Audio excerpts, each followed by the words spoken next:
Two high court. আপনি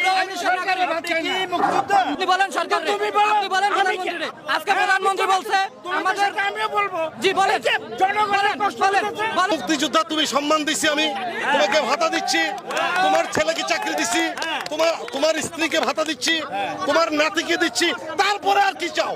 তোমাদেরকে দুইটা জেলা আমরা লেখা দিই, ওই জেলায় গিয়ে তোমরা দেশ বাড়াও গিয়ে যাও।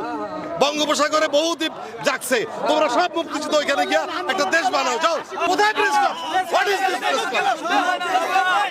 দাদা, আপনাকে বলতে হচ্ছে আপনি দাদার প্রেসক্রিপশনের কথা বলতেছেন। অর্থাৎ আমি সেদিকে যেতে চাই না। আপনার জ্ঞানের কেজি কয় টাকা? আপনার জ্ঞানের কেজি কয় টাকা? আপনি মুক্তিযোদ্ধা হিসেবে আসছেন এখানে একটা ডিস্টার্ব তৈরি করতে। আমি কাজ করি না, আপনি ডিস্টার্ব তৈরি করতে আসছেন না, আপনি কাজ করলে আপনি এখানে ডিস্টার্ব তৈরি করতে আসছেন। আন্দোলনে একটা আপনাকে এখন কেউ হ্যাচেল করবে, দেন এটা নিয়ে একটা ঝামেলা হবে, পুলিশি মামলা হবে, এই ছেলে এখানে সরে যাবে। হাইকোর্ট যান, আপনি গেছেন না হাইকোর্ট? যান হাইকোর্ট। এখন বলো এরা কে, এরা কি চায়? এই যে এত এত জনগণের যে সমস্যা হইতেছে, এরা কি করতেছে?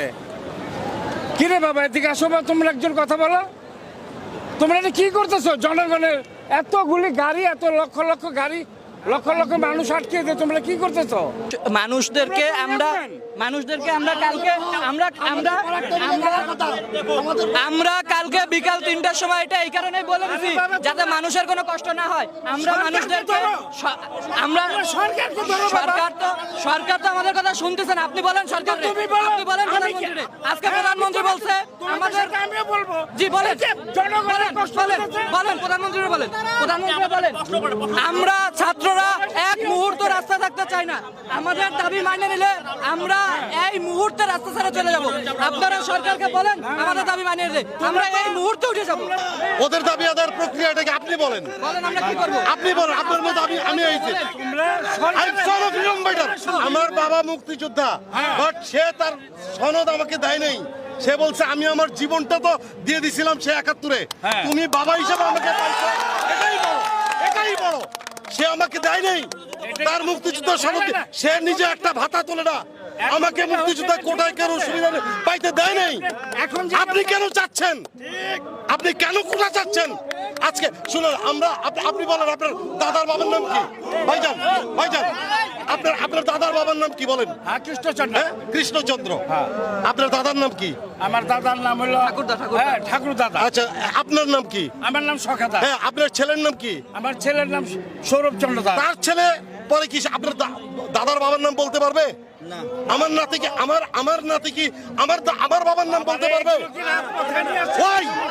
তাহলে কি চান? মুক্তিযোদ্ধাদেরকে আর কি দিত? মুক্তিযোদ্ধা তুমি সম্মান দিচ্ছি, আমি তোমাকে ভাতা দিচ্ছি, তোমার ছেলেকে চাকরি দিচ্ছি, তোমার স্ত্রীকে ভাতা দিচ্ছি, তোমার নাতিকে দিচ্ছি, তারপরে আর কি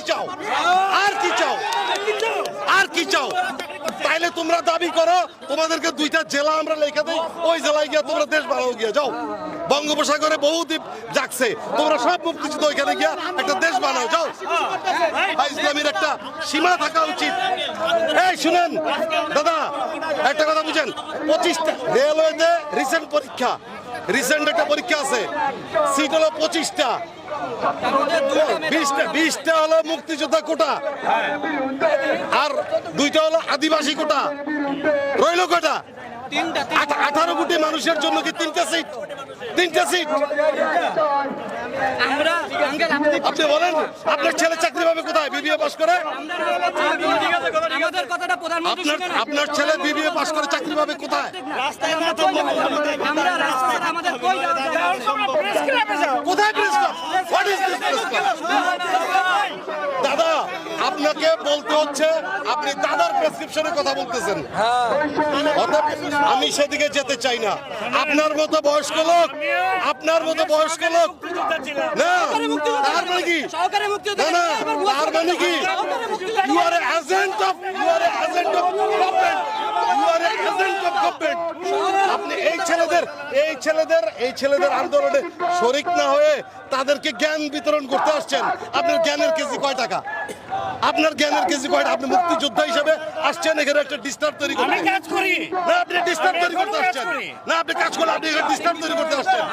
আন্দোলনে একটা আপনাকে এখন কেউ হ্যাচেল করবে, দেন এটা নিয়ে একটা ঝামেলা হবে, পুলিশি মামলা হবে, এই ছেলে এখানে সরে করে যাবে আমার অধিকার এই আছে। যান, হাইকোর্ট যান আপনি গেছেন না হাইকোর্ট যান হাইকোর্ট গো টু হাইকোর্ট আমি সরকারের বাচ্চা না।